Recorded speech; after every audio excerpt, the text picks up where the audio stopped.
So my name's Dave Wheeler. I'm the Provincial Grand Master for Lincolnshire Freemasons, which for those who are not Freemasons, I'm the Senior Freemason in the county of Lincolnshire. And you'll be delighted to know that I'm not going to speak for very long. I have one task today, and that is to introduce our guest speaker for this afternoon. It's great to see so many of you here.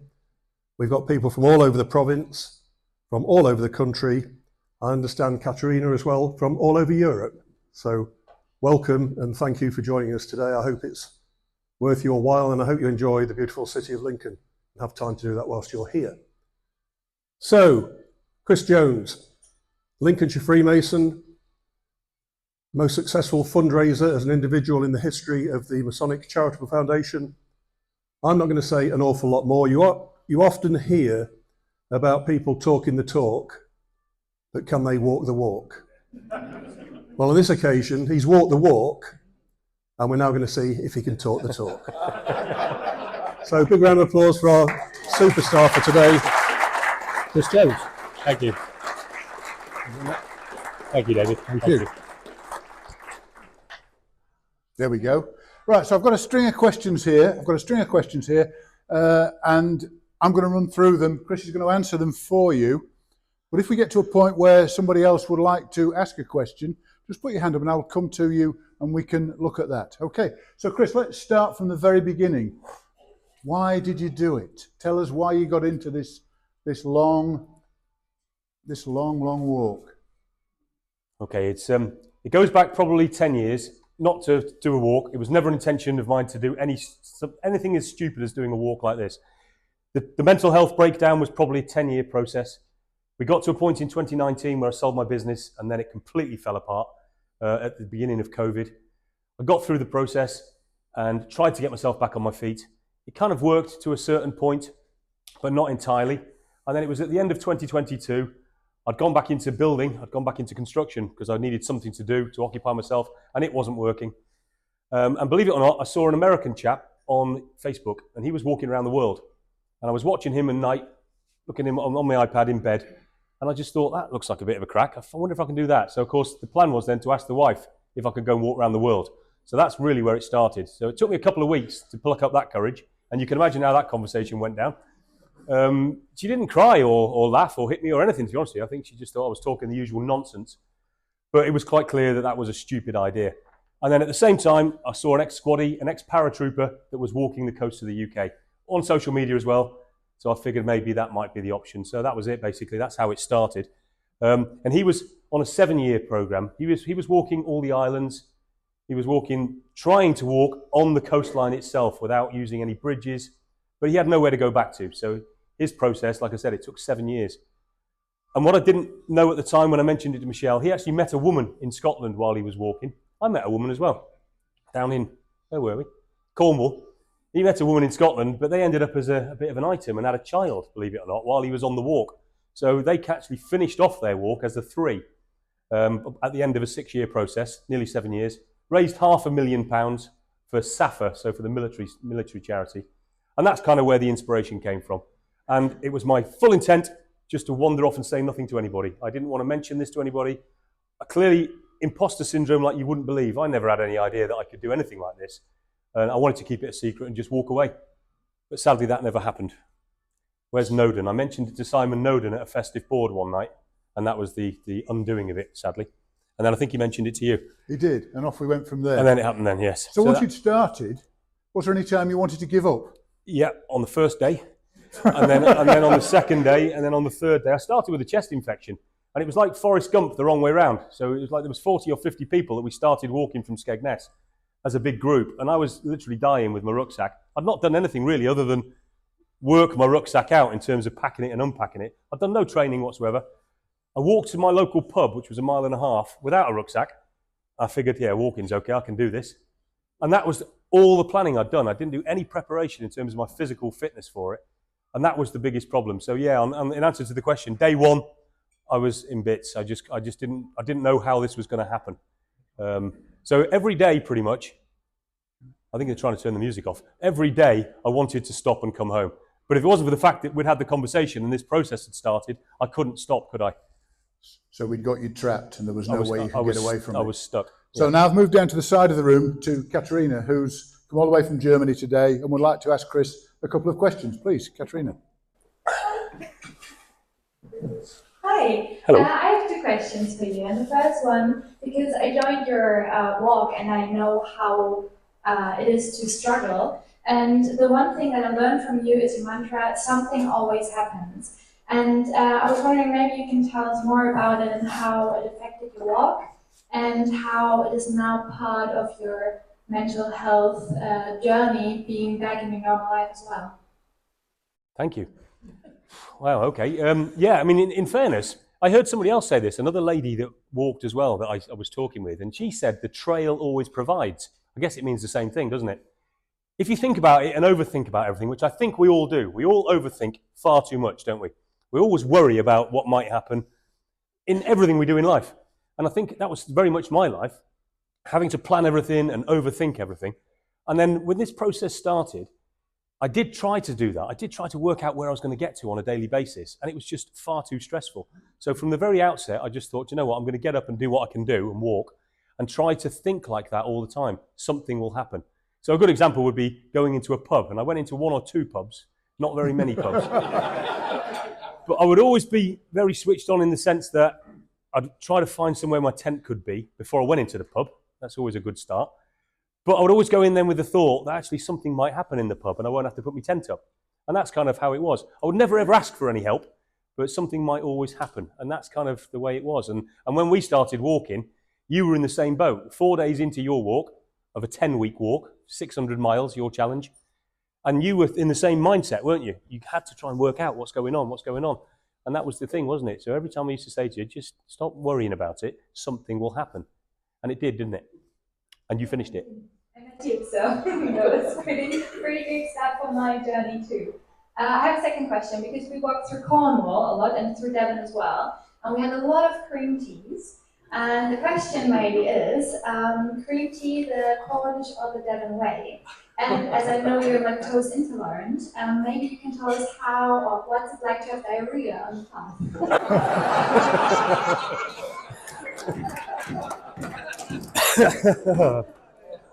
Can you imagine the conversation we were having for like 3 weeks walking? So the cream tea thing, I don't know which is which. Which is the Devon and which is the Cornwall? I forgot. Which one was the one that we liked? I always had the cream on the bottom and the marmalade on the top, or the jam on the top. That's Devon. Oh yeah, I'm the Devon girly man. There you go, okay.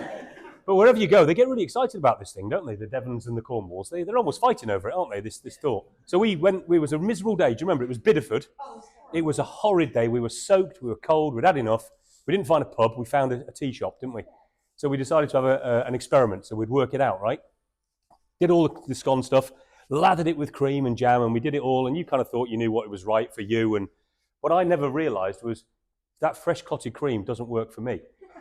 And I was lathering it all over it, and I ate it all. And then we ended up camping near that big haunted house, if you remember. And I was out my tent 3 times that night, looking at the haunted house with hanging over the bush. But that was okay, because it was dark, right? So there's not really a problem. But it's a serious question. And actually, the public toilet thing we've got going on in the UK, they're getting closed all over the place because nobody wants to pay for them. And it is a real problem when you have to try and find toilets. You kind of, the military thing teaches you. You sort your admin out, don't you? Sort your admin out. If you can get that sorted out first thing in the morning, then you're going to be okay. But that's not always possible. So I ended up stopping eating breakfast on purpose because I just knew when I got walking, I would end up somewhere at 10 o'clock, 11 o'clock. Nature's calling and I couldn't go. There was a horrible situation in Scotland where I'd stopped in a campsite, and this one does stick out in my memory. And the campsite was fine, and I had a nice salad actually for my tea and went to bed in my camp. And then I was walking across this weird bridge to walk into the wilderness. It was in the Highlands, and it was like a mirage. There was a burger bar and on the side of the road in the middle of nowhere, and I pitched up and I had a breakfast, and he didn't charge me. And I love mushrooms, but he had mushrooms from last night's restaurant meal, so they'd been deep fried, fat fried, and he heated them up for me, and I woofed it down and carried on, and I hadn't gone far, and it started. And I was in a bit of a state, if I'm honest, and I managed to get wherever, and I was up and down, and I ended up where I was in so much pain, but the road, a very narrow road, steep hills going up into, and then a steep drop down to the lock, down the bottom, so there was nowhere to go. And the road narrowed to a single carriageway, and that was me, I was done. But there was a bit of Arnco on the side. So all I could literally do was throw my rucksack off, trousers, and then just balance on the Arnco. And I just looked up, and a convoy of motorhomes and caravans, and I swear, and I just had to sit there and wave at all these vehicles going past. And I genuinely couldn't do anything about it. There was nothing I could do about it. So in answer to your question, it was a nightmare. A nightmare. And running through some towns, because towns are the worst place, right? Got a Freemason shirt on. It's probably not going to be great for Freemasonry, hanging over somebody's garden wall. It's probably not going to be the right thing. It was a challenge, a big, big challenge. And we had a bit of a laugh. And shall I embarrass you? No, Yes. It was on the top of a cliff somewhere. And nature was calling, but not for me this time. And we got up behind a lighthouse, and Katerina thought this will do, so she was off to go. And actually, you christened it a poo with a view, because it was a stunning, stunning view. And she was about to go off, and clearly being a gentleman, I was going to guard the path, clearly. And this old girl turned up from the middle of nowhere, didn't she? And she was like our best friend. It was a hippie from somewhere, wasn't she? And our best friend, and I could see the pain in your eyes, and we couldn't get rid of this woman. I can't quite remember what the outset of that was, but something must have happened. I think I took her away, didn't I? I can't remember. But it's a big challenge, isn't it? It's a huge challenge. And anybody that does any walking will know it's a massive, massive challenge. So, no, whatever the thing is with the jam and the clotted cream, I don't care. I'm not doing it ever again. No. Thank you, Katerina. Thank you for coming as well. Thank you.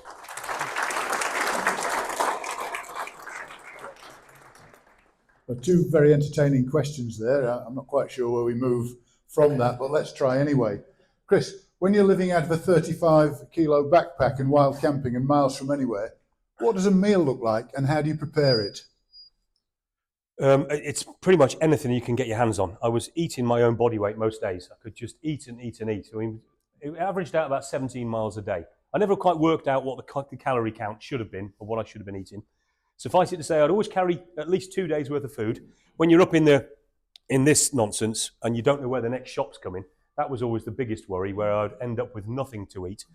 And it's usually it's the sod's law thing. If you fancy a pub, you've got to find the pub at the right time of day for it to be open to get a pub meal. The same with the shop. So I'd carry 2 days' worth of food, and food would consist of dried noodles, dried sausage, cheese. Pasties are great. Pasties are all right because I could heat up a pasty on top of my stove, so I'll get a bit of heat into it. But I'll be honest, it was absolutely anything I can get my hands on, and it wasn't a healthy diet at all. It really wasn't. Until I got invited into people's houses.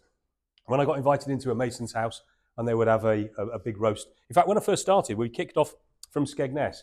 I'd only gone one night in my tent. Then the next night, I was in Mark's house, and Mark's here today, so that was my first night.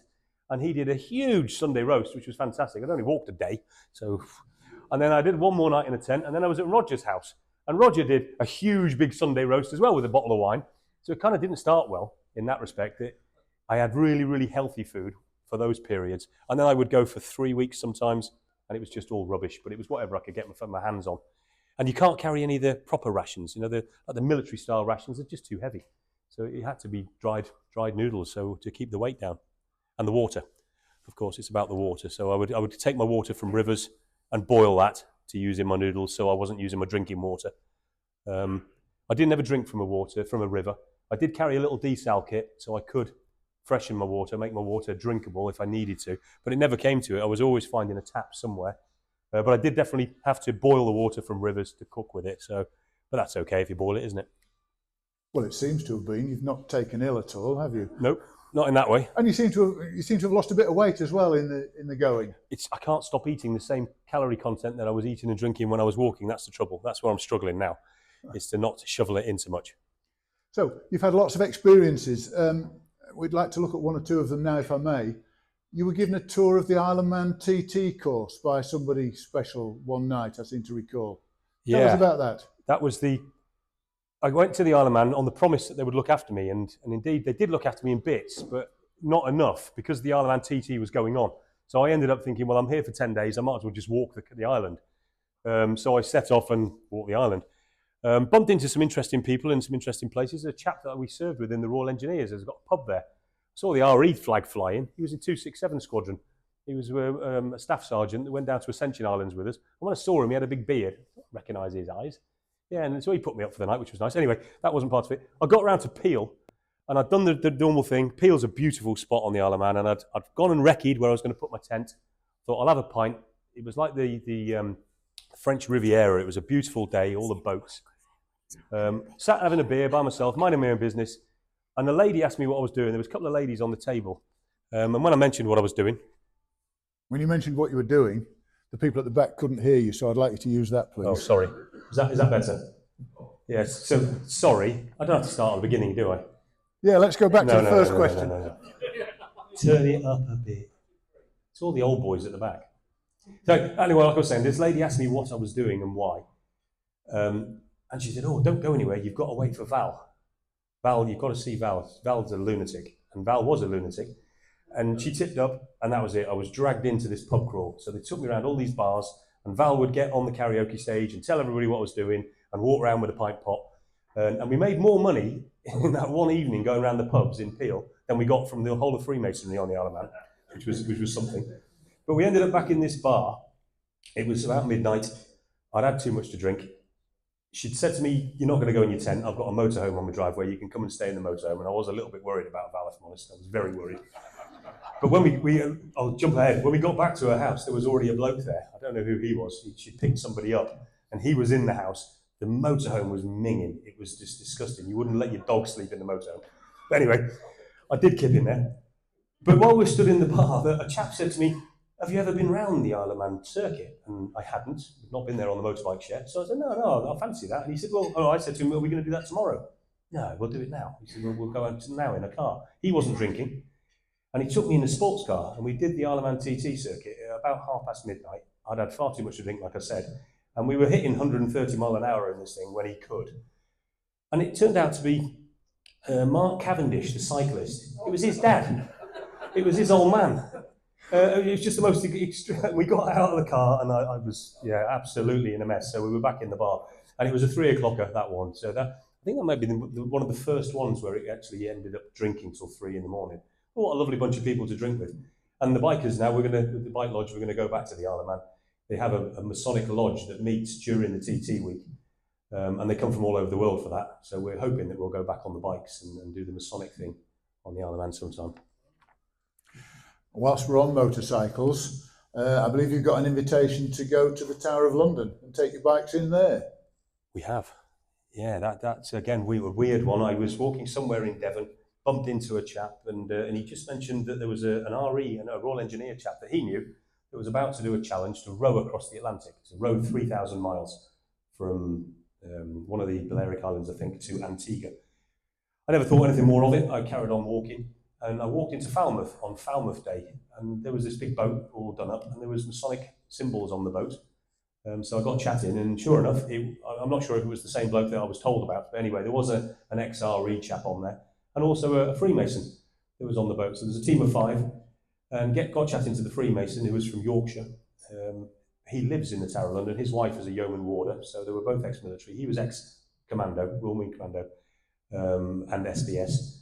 And he just said, when you get to London, you've got to come and stay in the Tower of London with me, which again was just part of this whole thing with Freemasons not allowing you to go past without looking after you, which was just quite incredible. So sure enough, when I got to London, I wasn't sure if I was going to go right in, but there was a spot of luck. The Gravesend ferry to Tilbury across the Thames had just finished like 3 days before I got there.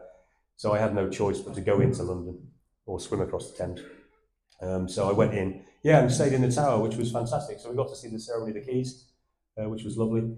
And then what I didn't realise, the yeoman warders, 4 of them are Freemasons. So the chap that was on duty that night, doing the tour of the keys, being a Freemason that was about to do his 3rd degree ceremony a couple of months after I was there, he just said, you've got to come back. You can use the Tower of London as your personal car park for all the motorbikes. So we're going to get to ride all the bikes in there, probably the safest place to park all the bikes in London, I would guess.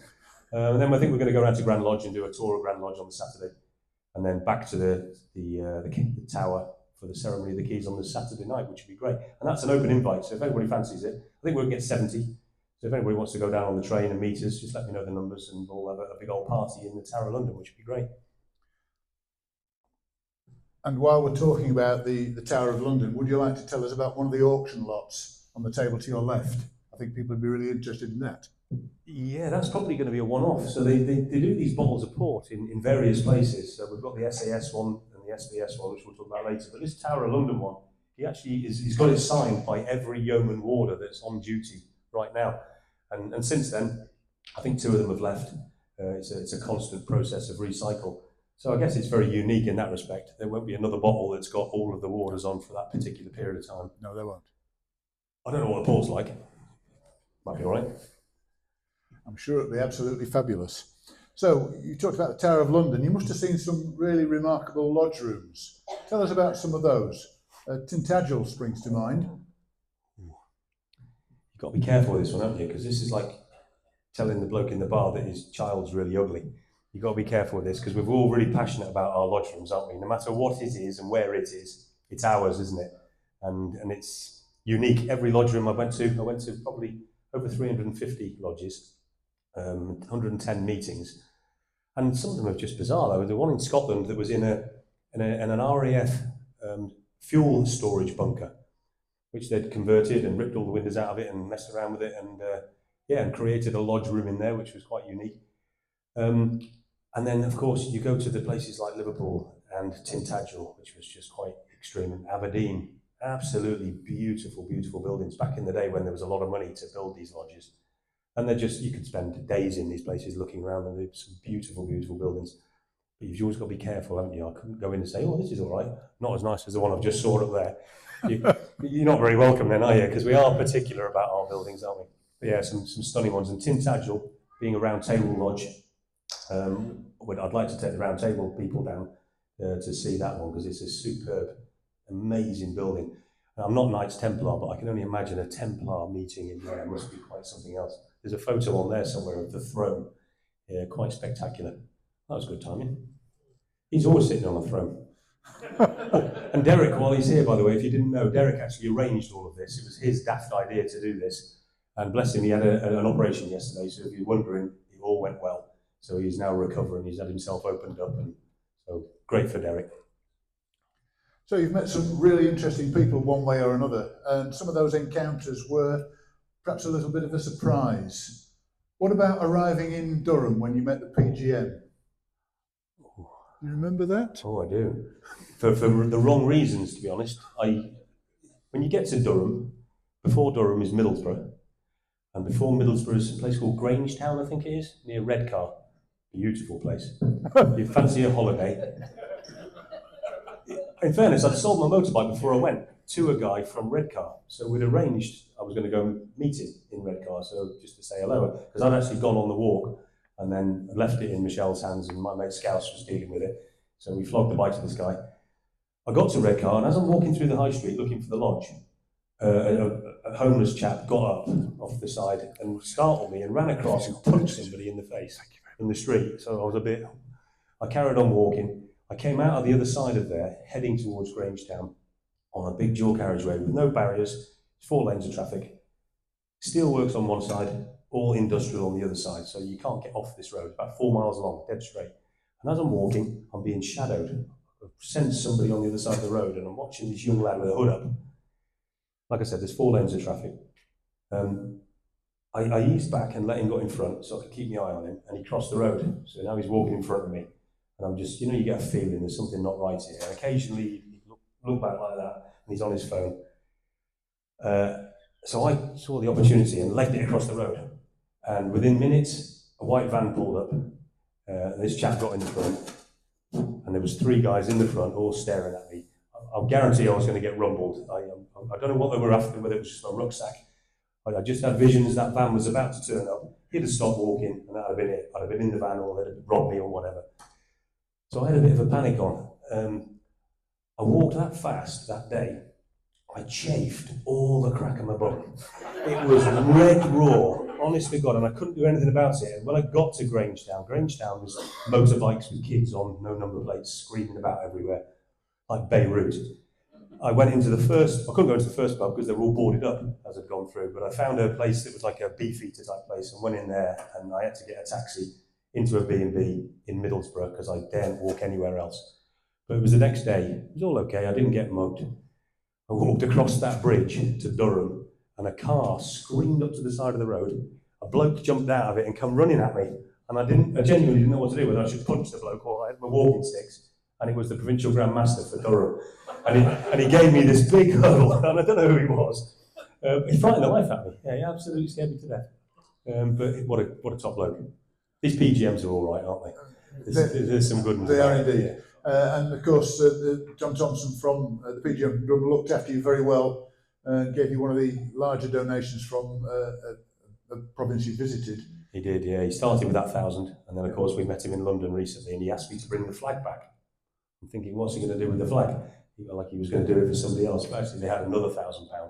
It's a shame that they didn't give me 1,500 in the first place, which is what I said to him, because of course it would have said 1,500, they'd have to give us another 15. Yeah. No, very good. I think he started a bit of a challenge between the provinces, I think, which then got Northumberland thinking the same, and they gave us 2,000.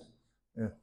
And you're still waiting for the second 1,000 from Durham, mate? We have to check. Can you have a word on our behalf? Thank you very much. It might have gone in, so. All right. Okay.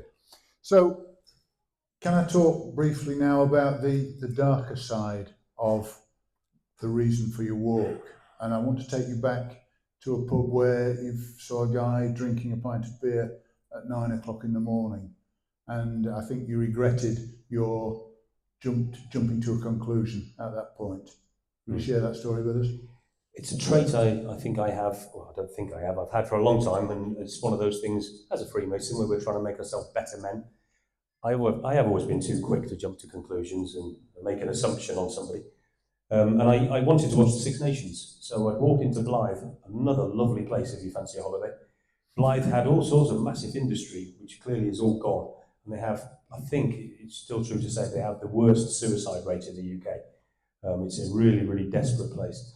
I found a little pub, went in there, asked if they had a bed, and they did. I got a bed for 40 quid, I think. Watched the rugby, which is great. Met some lovely people in there. Some friends I'm still friends with now, actually, in the pub. And yeah, it was in the morning. I'd come down for breakfast.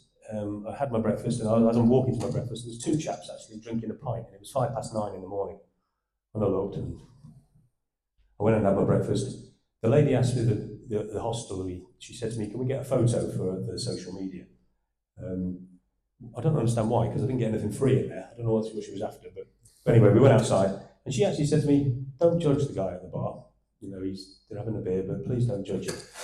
He lost his son took his life, and 2 weeks later, his only other son also took his life, so he copied the other brother. And I just thought, oh my God. Well, anyway, I went into the guy, and I actually walked up to him and apologised, and I just said, I'm so sorry, I just judged you for what you were doing, standing there having a beer. And all he says to me, he gave me a tenner actually. He said, "I've heard what you're doing, crack on, you're doing a good job."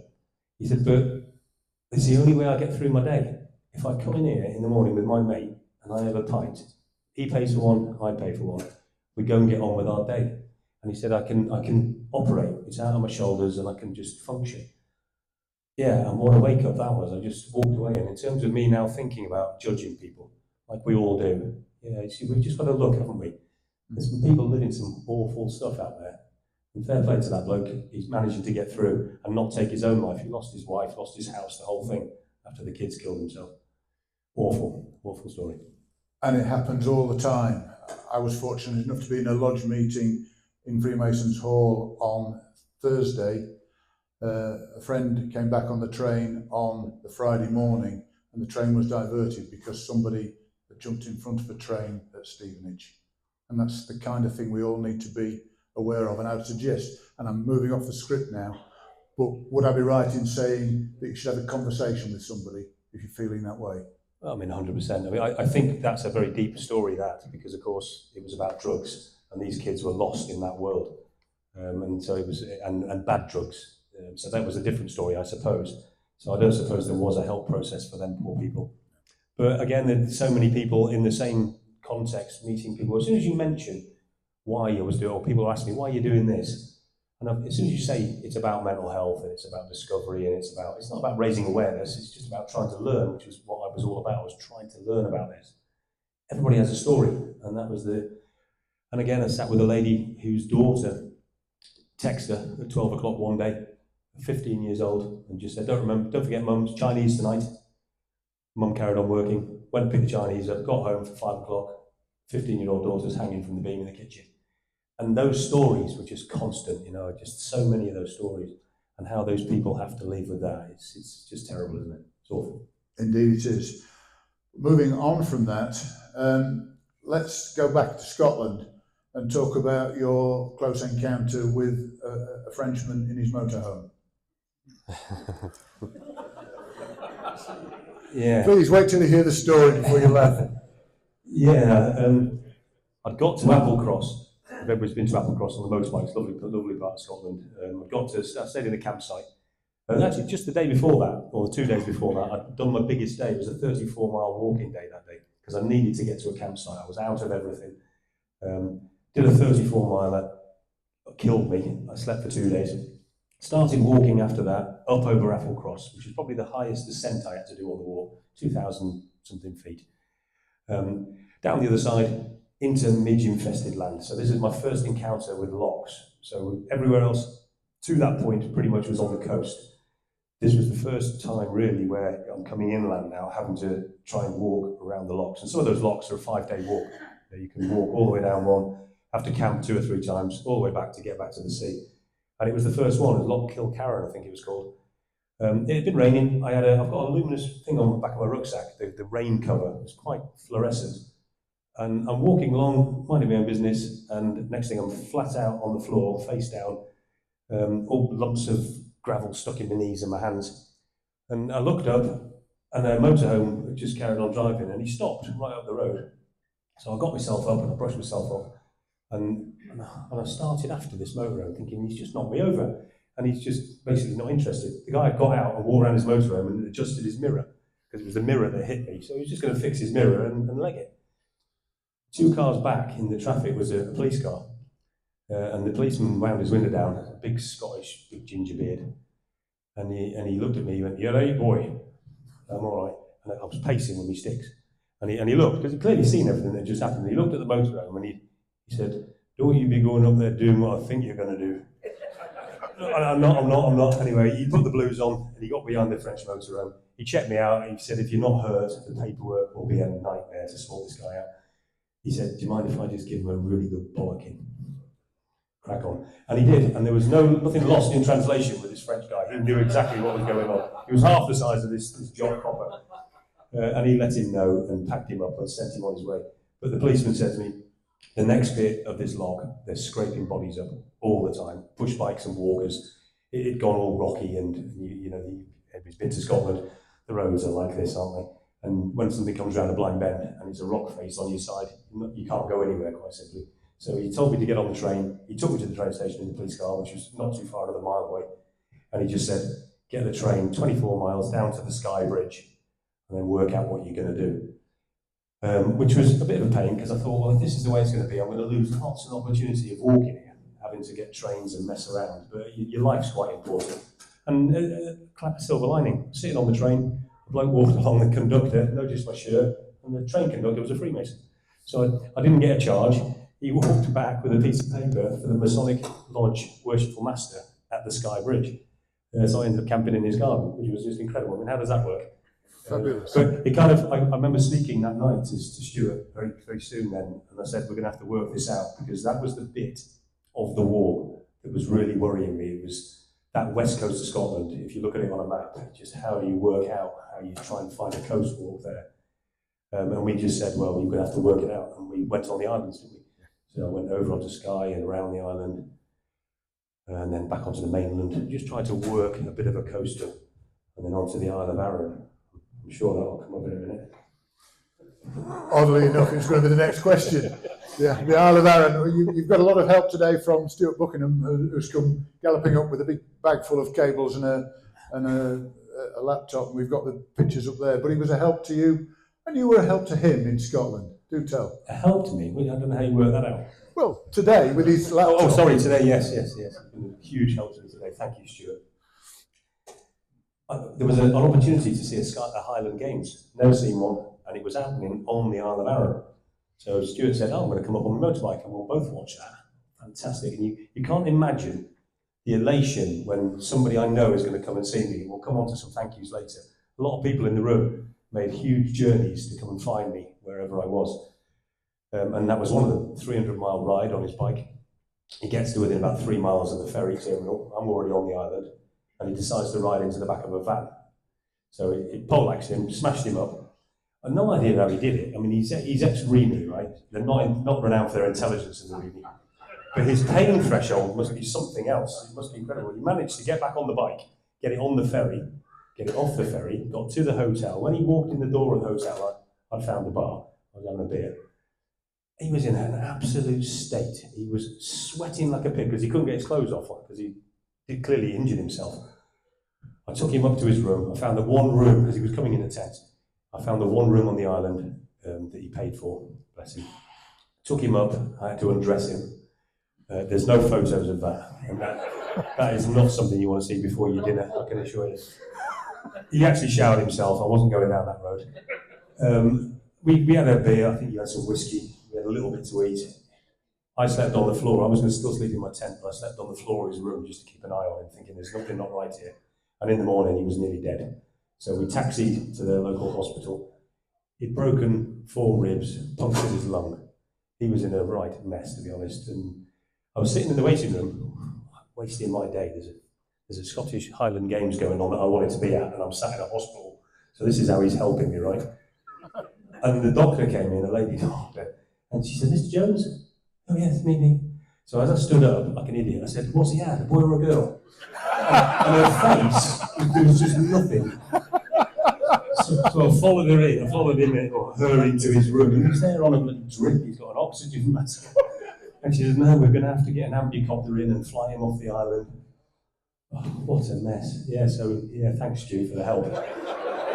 But in fairness, I did actually not have to carry my rucksack from the hotel to the ferry terminal the next day, because I had to ride his motorbike to the ferry terminal and get his bike on the ferry and get it off the other side. So the ferry company very kindly took my rucksack. And then you spent a week in hospital, trying to get yourself patched up. And I got back, it was Kilmarnock. We were thinking about this last night, it was Kilmarnock. Lovely place, Kilmarnock, if you fancy a holiday. That's a really nice place. And as I was getting towards the hospital, I thought, well, I've got to buy him a gift. This got me into trouble again. So I went into a newsagent thinking I'll get him some magazines. And I was looking on the top shelf, obviously, for said magazines. I got him a bike magazine. And I went to the counter and I just said to the lady, "I've just looked on your top shelf and there's none of them sorts of magazines, Fiesta or Reader's Wives or anything like that." And I got a right telling off from this old girl. "We haven't done that in the shop here for years, young man." So of course all I could say, "Well, it's not for me, it was for my mate in hospital." Yeah. So look, I went next door. There's a nice photo on this. And when I went next door, actually, there was a crafting shop. So I got him a colouring book and some felt tip pens. So I took them to him. I would have got crayons, but ex-Remy, he'd have eaten the crayons. So I took him some felt and left him in hospital, bless him. What a bloke. Thank you, Stuart. Came back to Norfolk as well. I watched the Highland Games. It was lovely, caber tossing, bagpiping and all that sort of thing. And then I saw the helicopter leaving the island with him underslung. Like when they carry Land Rovers around on the helicopters. He's on a winch underneath. No, it wasn't a Chinook. Who said that? I can't believe that. Oh, dear. So you've told us already about some wonderful places that you've seen and recommended for holidays. There he is. Oh, well, there he is. There's the hero leaving. The blaze of glory. Right. So you've told us about some beautiful places. You were asked about what were the best parts of the walk for you, the vistas and all the rest of it, and you came up with that, what I thought was an intriguing answer. Can you remember what it was? Don't shake your head at this point. Well, it's something like, obviously people ask all the time, wherever you get to, what's been the nicest bit? And wherever they come from, they want you to say that place, obviously. So if they're from Northumberland, that's what they want to hear. And of course, we have got some stunning coast. Look at some of these pictures; they're just absolutely beautiful. But actually, a bit of coast is a bit of coast. The weather makes a massive difference to how beautiful that place is, and my mindset in terms of whatever support isn't there or is there. And I can't quite. I thought actually it's nothing to do with the place; it's the people, and it's the people wherever I was in certain places that really, really made it, for good and bad. And for many different reasons. North Wales, I was invisible. Nobody knew I was there. Nobody really, they don't talk English in North Wales, or at least didn't to me. So I ended up in various places where they was just getting ignored because I was English. But I have realised now that that's because it's very close to Liverpool, isn't it? There's too many Scousers that are into that bit, so it's no wonder they start talking Welsh. Sorry, Scouse, no fun. But equally other places, I mean, Norfolk, just absolutely stunning. Sussex was just amazing. We've got a brother that's come up from Sussex today, driven all the way up here. Mikey, thank you. Sussex was amazing. The help and support I got through there. So it wasn't about the places, it was the people in those places. That's what really made it for me. And as part of that, you talked about having left groups of people who'd supported you. You talked about the sense of belonging. And I suspect there's a lot of Freemasonry in that sense of belonging. Share that with us. Yeah, it's something I've never had in my life, and it's something I've come to understand now as part of this walk. Not having mental health problems all my life, why would it just happen when I'm 50? There was a reason there, I guess, with the business sale, but actually it's much deeper than that. And I've learned through reading and listening to books and podcasts and talking to people. It's all about your story through your life as to where your brain ends up whenever it ends up in a bad place, is what I now understand. And belonging is a really big thing. I was a forces child. We never belonged anywhere. Michelle was a forces child. She never belonged anywhere. We just moved every 2 years with my dad and her dad in the RAF. And then whenever we got settled anywhere, we were off again. And you never ever belong. And creating the business created a belonging for me. Being in the Royal Engineers created that belonging. So you're with that circle of people. And certainly Freemasonry has made that. And I wonder how many people need that belonging. And if we're talking about ex-forces people that lose that connection with others, and Freemasonry is just brilliant for that gap, isn't it? It plugs it beautifully. Absolutely. And you talk about ex-forces. We've got the Armed Forces Lodge in Lincolnshire, our newest lodge, which is prospering in terms of the number of members it's got. Indeed, and that's all over the country now, isn't it? We're doing so much. And I don't think a lot of the forces guys, I don't know how you badge this up to those individuals to let them know how good this organisation is and could be for them. Just for that thing about belonging. It's just so important. And I have a family, clearly, and that's a belonging, isn't it? And I'm not with them the whole of this period, this process, so there's that longing for that. So it was when somebody who I knew came to see me, it almost like that belonging is there again, and it felt so good. But clearly on that high, it's beautiful, and then they go home, and then you're back on your own again, and so you lose it as quick as you get it, don't you? It's as quick as you get it. Look at that beautiful place there. Great day.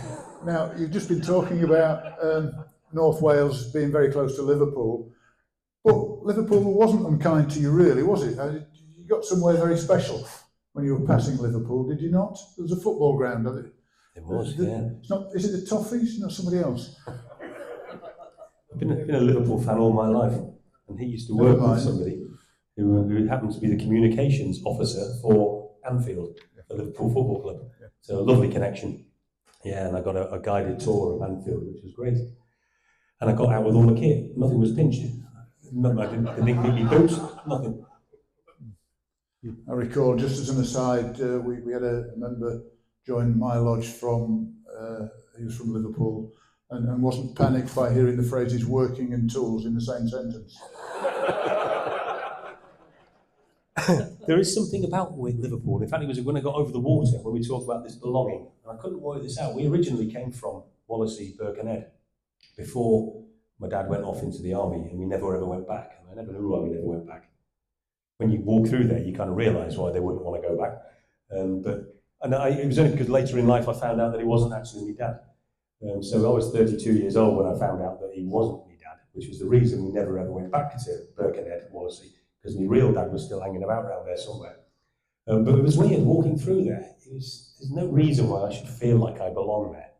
But the people of that area, that part of the world, are just incredibly generous people, and amazing, amazing people, which I guess you could say about anywhere, couldn't you? But they really, really were.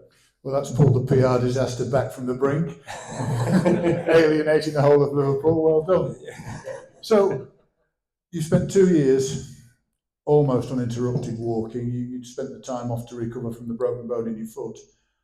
But now you've done that, have you found that your perception of your mental health has changed? Yeah, massively. This is now what the book is going to be about. This is the learning that I've done, that I wonder that if I can share this learning with other people, how many blokes end up in that place in their life for whatever reason, and actually they didn't need to end up in that place if they knew more about their mental health. We put a lot of attention to our physical health. We're all keen to get down the gym and work out, and well, I say all, looking around the room, maybe not.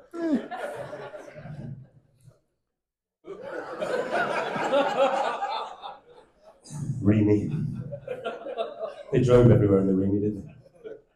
On a serious note, I was starting serious there. I think, what was the question? We were talking about what the walk had done for your mental health, and how you changed the perception of it. Thank you, yeah.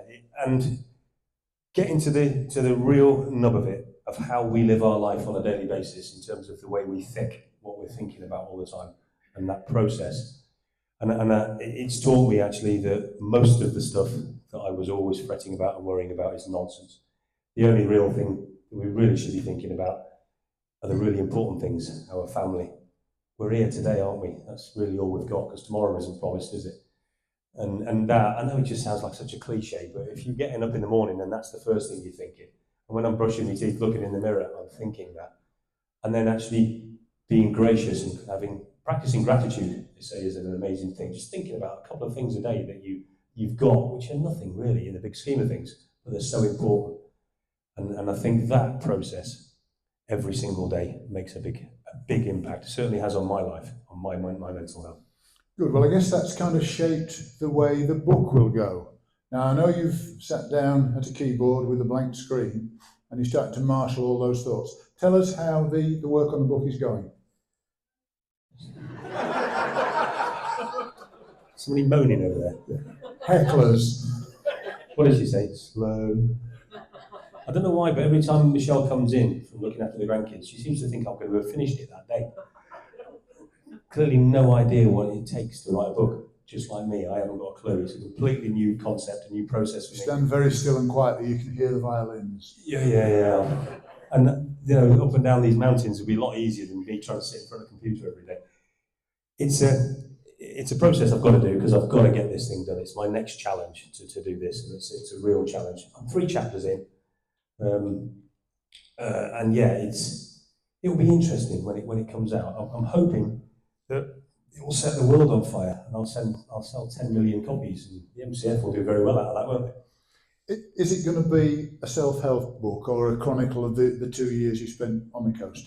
I think it's more about not necessarily self-help, but it's more about that learning, what I've learned. And the journey is interesting to people, but I don't think that's the point. I think the journey has just been a way for me to learn what I've learned, and I think it's more going to be about that. And of course, there'll be a lot of humour in it. There's a lot of funny things that have happened to me, for me, and just the human contact, just the amount of people that have been so supportive and helped. That thing where we're just constantly in the world today, when you turn the telly or the radio on, it's just all doom and gloom in it. But actually, when you get out there into the people, it really isn't. Everybody is out there to help each other. They genuinely are. I didn't come across any animosity, even in Scotland, and I don't say that in a derogatory way to the Scots. Wearing Masonic shirt, I was told I was going to get a lot of trouble from the west coast of Scotland, but I never got any of it. It was just, it was irrelevant wearing that Masonic stuff. People are just lovely, aren't they? They see you doing whatever you're doing and they want to help you. And I understand you're going to do some public speaking. You've got some dates in the diary for turning up at lodges and provinces, armed with copies of the book. I'm surprised we'll get a groan then. Oh, Christ. Yeah, they've all made a mental note they don't have to be there. No, not after they've heard this, I'm sure. There's been quite a few lodges that have asked. I think I've got 15 in the diary, but they've asked to come and do a talk about the walk. And of course, that'll be the opportunity to push the book a little bit, which would be good.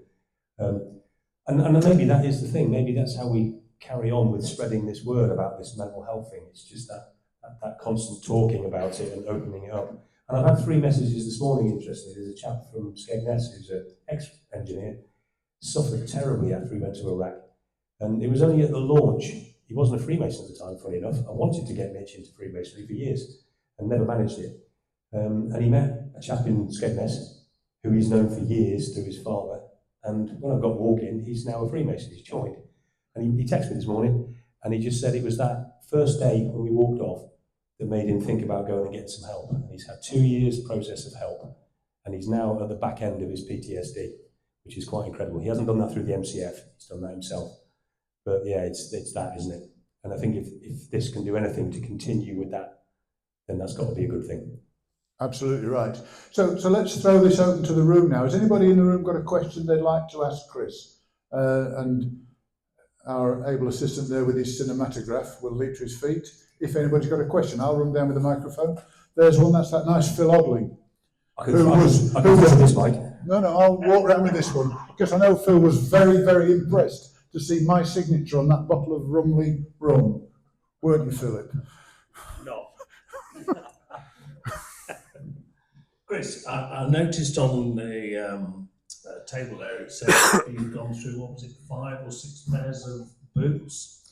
So how did you do that? I mean, did you just have a new pair, and when the old pair was absolutely jiggered, you just put a new pair on, or did you break them in or whatever? Because that must be fairly serious. Yeah, and the idea of doing no research of the walk, the only thing I did research was my kit, and I tried to work out which would be the best sorts of boots. The terrain changes all the time. You're in the woods, you're in the fields, you're on the beach, you're on a lot of roads. I wasn't anticipating as much road walking.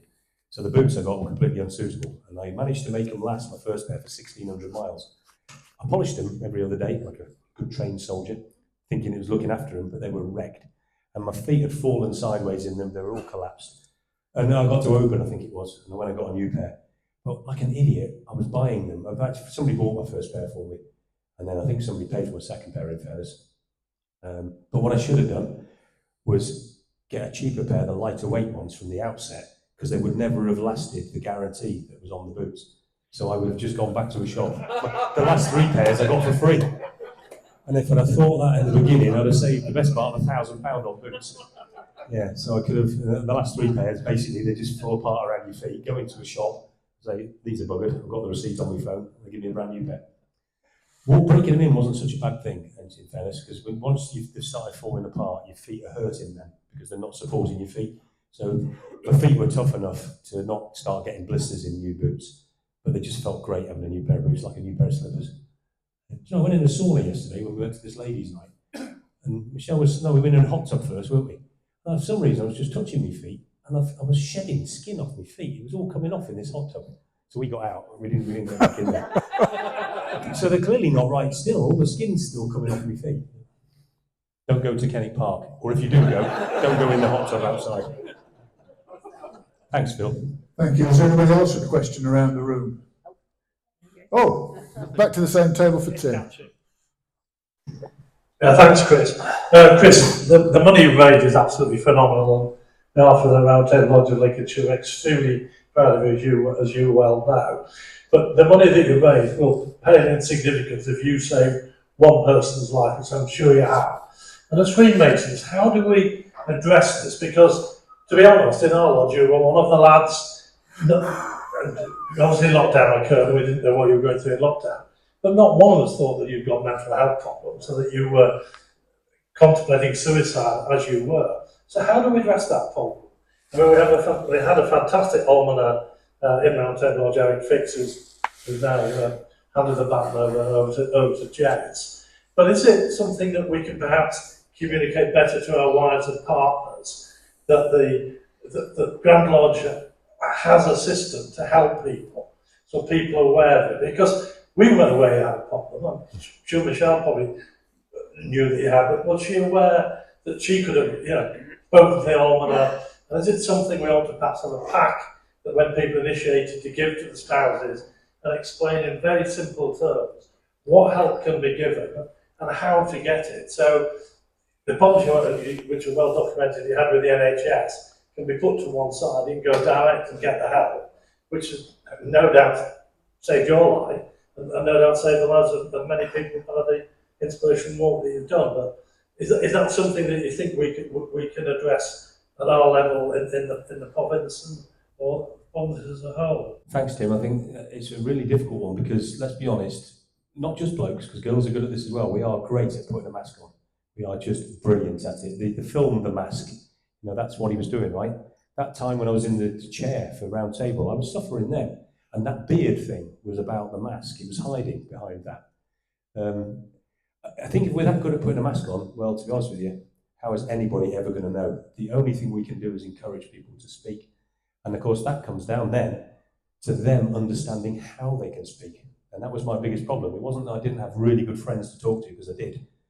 I didn't understand how to express and talk about my feelings. That was the problem. You know, it was just, where do you start? Where do you start with that? Even on a good day, where do you start talking about that? And who do you talk to? When you know your circle of friends, they're all busy boys, they've got things going on, the kids are playing up, whatever's happening in their world. You don't want to be that burden extra to them, do you? It's a very tough one, Tim. It's very, very hard. And I think this is why we are in such a mess, aren't we? In terms of the numbers of people that take their lives. Because they end up at the end of that line. And they're in such a mess then, they can't talk. It's just beyond the opportunity. So in answer to your question, what do? We've got to learn how to express how we feel as individuals, all of us.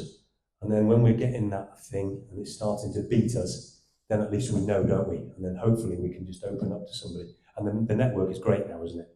We've seen it in our own lodge now, haven't we? The network is great. One guy starts suffering, he just has to mention it, and he can have somebody helping him. Not everybody needs to know, but we are getting really good at it in Freemasonry, I think, without a question of doubt. Thanks, Tim. Cheers. Thank you. And where's the next one? Right at the back of the room there. I shall gallop round. Well, I shall walk briskly.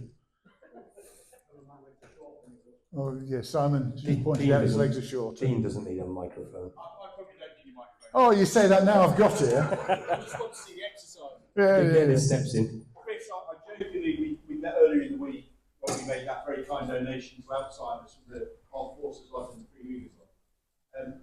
I said then jokingly I was going to ask this question, but I'm going to ask it anyway. Now, we all know that the best pint of beer you can have is a free one. I'm sure you have plenty of those. But have you got any idea during your walk how many pints of beer you had from how many different breweries, and if you had to go back, which one would you go back for? A free one. The free ones are always the best ones, aren't they? My God, you put me on the spot because you know full well that I lied in my estimations. Because as soon as I mentioned, I did a workout. I went through all the photographs one day when I was in Scotland. I walked 1,600 miles. It was a terrible, rainy, horrible day. And I thought I'd sit there. And I just sat going through my photos, like 2 pints that day, 4 pints that day. Oh, Christ, that day was a mess. Maybe 6. And then obviously no pints, whatever. And I worked out at that point, in 1,600 miles in, how many I'd had. And then I tried to do it at the end of the process as well. Realistically, it came in at 2,400 and something pints, which actually is more interesting than that. The amount of pints wasn't really the interesting bit. It was working it out to the miles per gallon I was getting. That was the really good bit. I can't see it now. Oh, there we go, yeah. 26.88 miles per gallon. Which, you know, you ride a BMW motorbike, you don't get that on your bike, do you? Do you know what? I can answer that question in terms of which beer was the best beer. We were in Newquay, and I say we. There was something going on in Newquay, and I went to the campsite. We'd been for a swim because we were both minging. We'd both been in the sea and had a wash. And then you were laying on the beach because you were always whinging that you were tired. And there was a bar. So I went up to the bar and got a pint. And then I walked over to the campsite. And the bloke wanted 50 quid, didn't he, for one tent. Anyway, we walked back onto the cliffs and we found the best wild camping spot, didn't we? And it was beautiful. And there's some pictures on there of the sunset we had. It was superb. And we already talked about the toilet thing. So Katerina went off back down the hill to the pub. And she came back with a pint. She walked all the way back up the cliff where we were wild camping with a pint of beer for me. I mean, goodness me, I fell in love with her for a couple of minutes. And then she started whinging again. But that, I think, was the best pint. It was free. She had paid for it. Yeah, and we just sat, didn't we, on that cliff, looking at the sunset. It was lovely, wasn't it? Well, my pint was lovely. Thanks for dropping me in it. Because she was thinking every one of them pints cost 6 quid. That's what she was thinking. So where's the next question? I thought Chris Watkin was asking one, he's tinkering with the tech. So that's not a question. There's a question. Talking of pints, where's my son? What's wrong with this picture, son?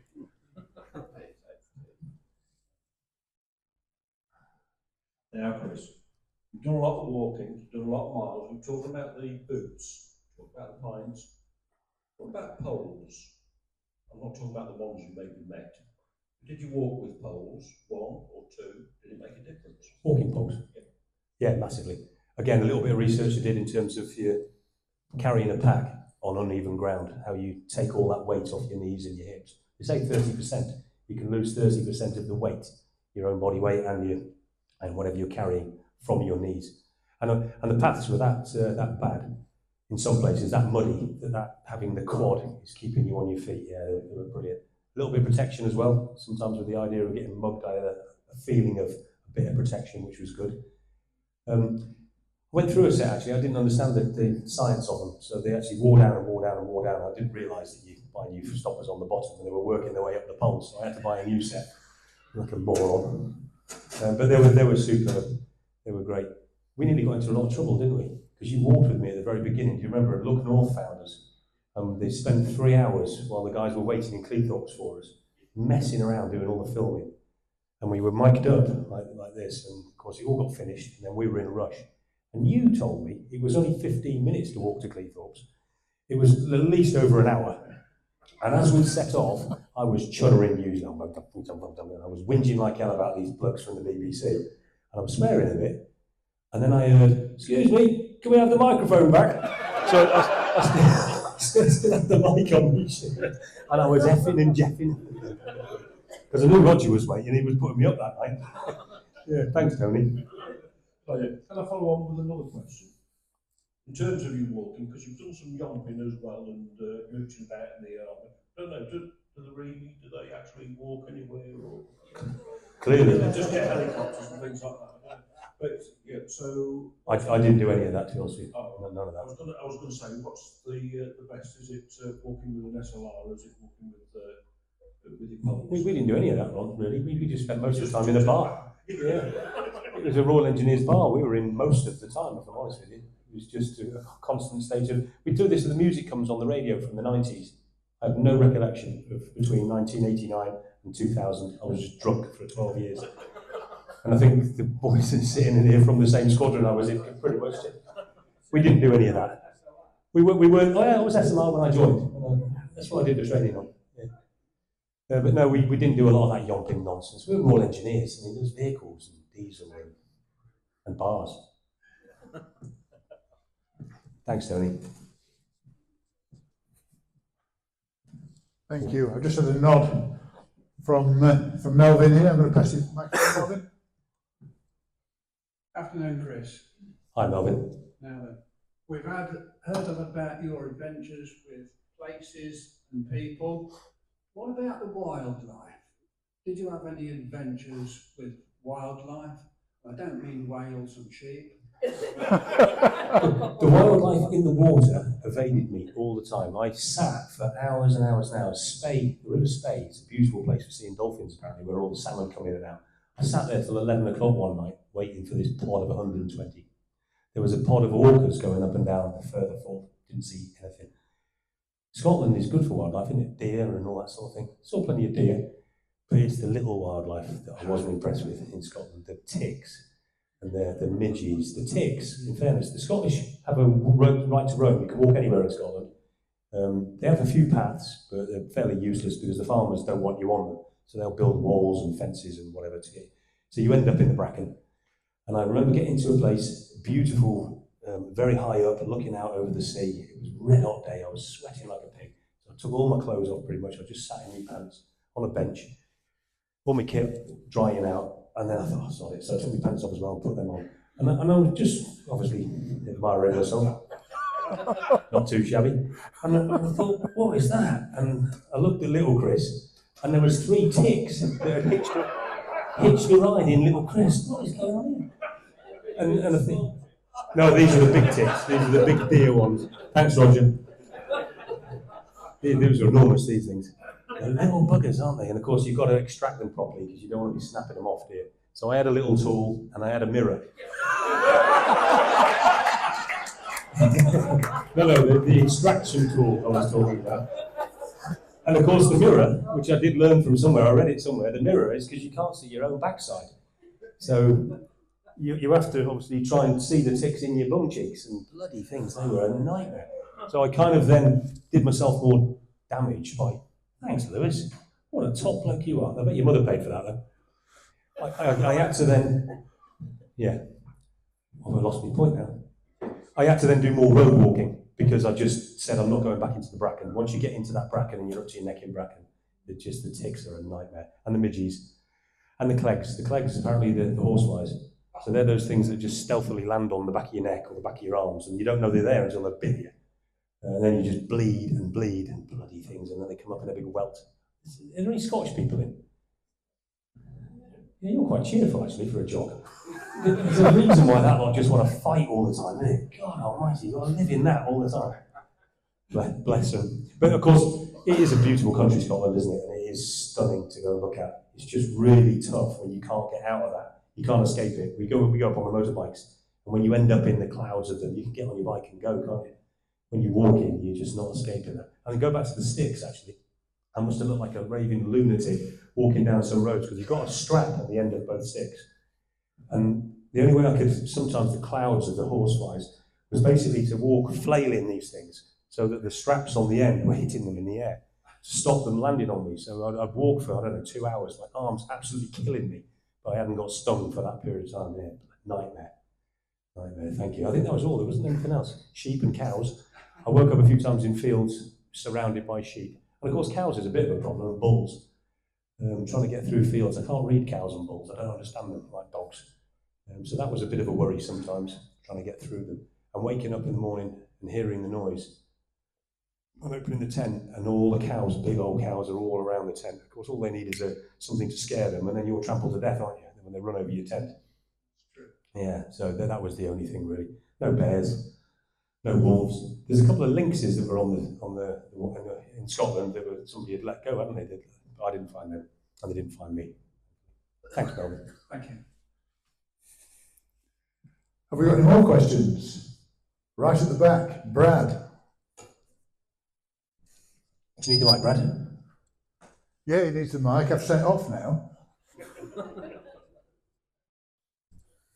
I'm sure people have organised these questions so they're all over the room and not sitting together. Brad. Chris, where did you get, when you wake up in the morning, you're absolutely, Holland's phrase, knackered. Where do you get the encouragement to keep going? Because your body gets tired, and where was that motivation must have been fantastic. Not at all, absolutely not one bit. It was, again, a learning process, isn't it? And I tried to think about listening to my body, which is something, again, everybody in this room doesn't do, I can guarantee. We just keep pushing on, trying to listen to my body, and only have my days off when my body was screaming to have, or trying to beat that, knowing it's coming, I'm getting more and more tired. In fairness, a lot of the wild camping, of course, there's no choice, you've got to be up and gone at first light. And there was a lot of wild camping. I think I did 470 something nights in the tent. And the vast majority of that were wild camping. And of course, you're not allowed to wild camp, are you? So you have to be up and gone. So it doesn't matter what your motivation's like, you've got to be up and away first light. But I couldn't make it sound like it was a really arduous thing all the time. Well, of course it's not, because when you're tired and the sun's shining, I could just stop and I could just sleep under a tree. I didn't have to get anywhere to be anywhere, so I could rest up. The difficulty was when the weather was bad and you don't get a chance to rest then. As it starts getting cold, as it was coming into the winter, you just can't rest then, which is a real problem, unless you're paying for a hotel. So yeah, it was a challenge, I think, in so much as, yeah, I'd like to say that actually no, it was really hard, mate, all the time. It wasn't. I could sleep under trees and I could sit in bars and find pubs with a fire roaring. Wasn't all that tough. Thank you. Cheers. Thank you. Chris, if you had to single out one lodge room that you walked into, you mentioned in the table, is there any particular one out of all the lodges you went into? Is there any particular one that stands out? It's really difficult, Roger. There's some amazingly unique. There was one down south. That might be in your province. Is there a lodge there where actually under the lodge floor was the bathing pool that Queen Victoria used to swim in? That's in St Leonard's. Yeah, that was a beautiful building. That was, yeah, incredible. No, difficult that one, because like you say, it's like everybody's kids. They're all beautiful, aren't they? Yeah. I'll think on that and I'll come back to you. Simon? Hello, Chris. Mike Kelly from Astral Lodge in Grimsby. I'm intrigued to learn of how you were able to alert people in front of you as to your impending arrival. You obviously receive so much hospitality, not just from lodges, but from other entities as well. So did you have a surveillance party, a recce party, advance of you, telling of your arrival? We did, in fairness, yeah. It wasn't a plan, but our comms team started with our provincial Grand Master, who would contact the provincial Grand Master of a province I was about to enter. And then it led on to Stuart, who would contact the communications officer for that province, and then kind of try and let them run with it if they were interested in it. And you couldn't force anyone to be interested in it, it came down to them. So it was how good the comms was. But once the bosses spoke to their boss, it would just naturally pave the way, and that was certainly the way I got the help I got, which was superb. Comms is comms, isn't it? It's not always great wherever you go, but that certainly is how I got the assistance I got. And without the team in the background, of course, I forgot about Simon. Simon was doing so much work as well on the social media. So the social media platforms were showing where I'd been and where I'd gone. We didn't catch everybody. I felt really guilty a lot of the time where people had said, "Oh, come and see us when you get to such and such a place." But in fairness, I was in Scotland, for an example, and I'd get an email or a text message from somebody in Cornwall, "When you get to such and such a place, look us up." And that was a nightmare. The admin, I constantly joked that I needed a secretary following me around, the amount of administration I had to do on a daily basis, because I didn't want to miss these people that kindly said they would offer help. Sadly, I did miss a few of them. But then once you got into a province, I learned if I could get to a meeting as quickly as I could in the province, the way that social media works now, we'd get a few photos and it would go through their social media outlets, and then that would spur the help. Sussex was a good example of how good that was. They were just absolutely brilliant. They were all over it.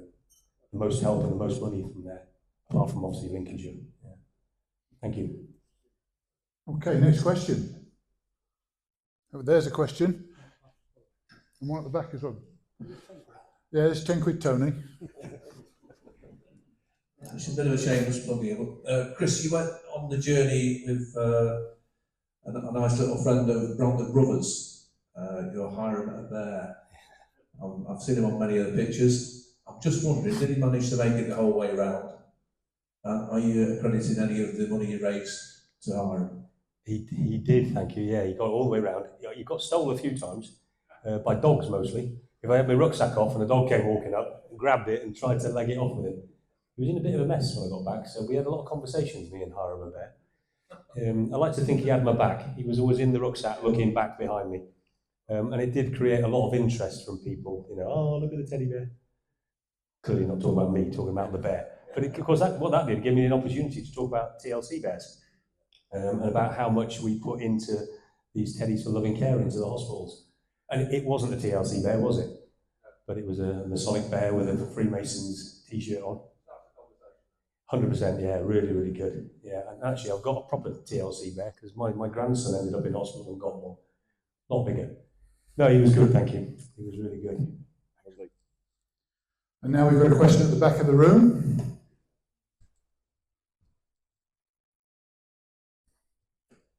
Stepping lively once again. You get your steps in, Stuart. Absolutely.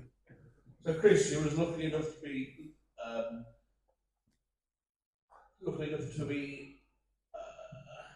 get given beds for the night here and there. But what was your worst camping experience?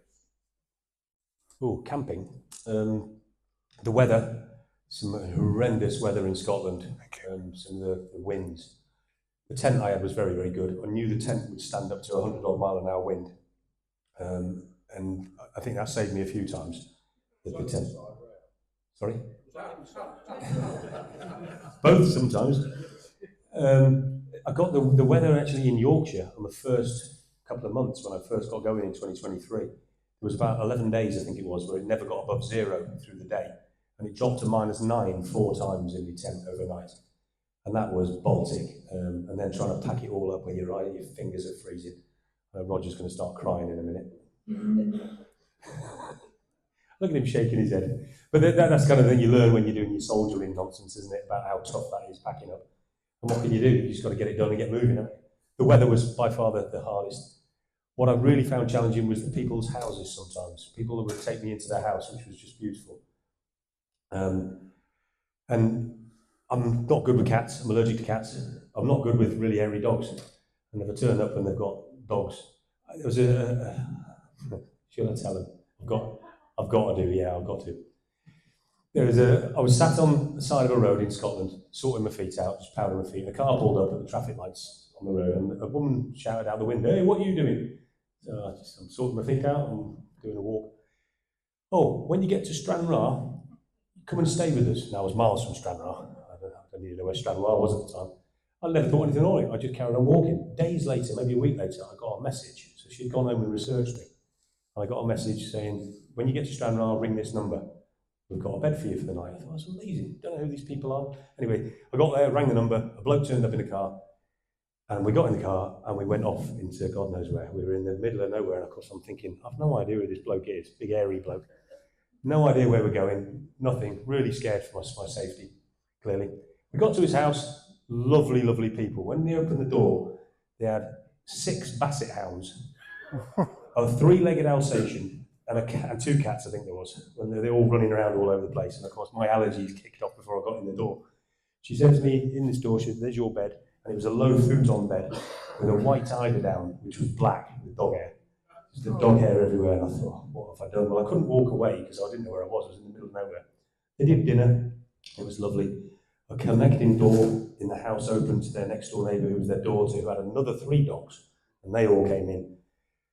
I went to bed that night. Something I learned when I was in the army. I was allergic to feather pillows. So when I went to bed with a feather pillow, which all the pillows were feather, I'd wrap a towel around it, and then my eyes wouldn't all swell up, and I was all right with me breathing.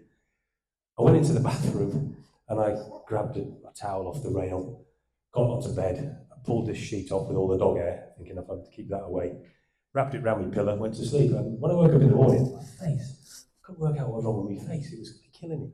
So I went into the mirror, and I was all scratched all over my face. What the hell? Went back to the towel. Well, what I hadn't done was pick up a hand towel, which I thought it was. It was the foot mat from outside the shower. Oh. And when I looked at it, it was all intertwined with pubic hairs and toenails. And it was the toenails that had ripped my face to bits. Oh. And of course, I'd gone in to see them. "How are you? Did you sleep well?" "Yeah, I'm all right, thanks." The eyeballs were hanging out. But what can I say? I mean, just beautiful, beautiful people. And the story really was he actually went for a walk and a cliff had slid and buried him. And the RNLI, with the Air Sea Rescue, saved his life. He did some walking to raise some money for them, and people helped him on the walk. And all he wanted to do was help somebody to pay back, if you like. So they helped me, didn't they? Bless them. They fed me and nearly killed me. And the toenails in the mat. Have we got another question anyway?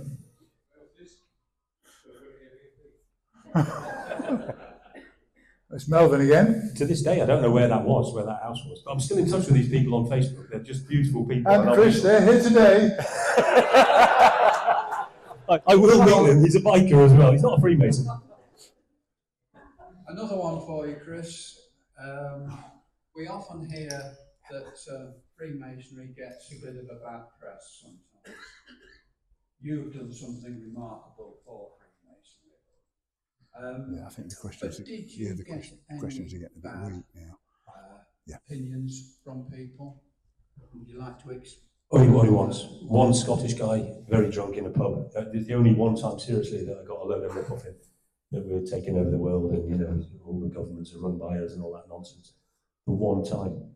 And at the same time, in the same bar, on Armed Forces Day in somewhere on the top of Scotland, I can't remember, beginning with T. There's a lot of places that begin with T.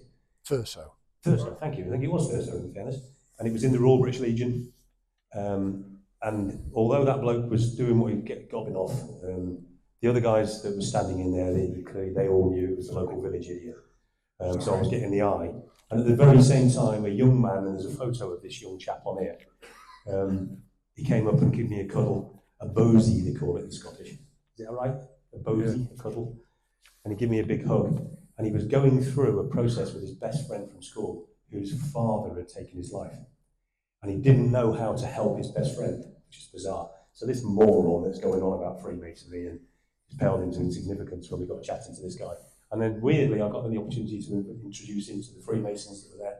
3 of them were ex-forces. And I kind of, when I left, they were all, I'm sure he probably joined, to be honest with you. Yeah, so I imagine that idiot still sat in that bar. Yeah, but I don't think, it was the only time, nothing else that I'm aware of.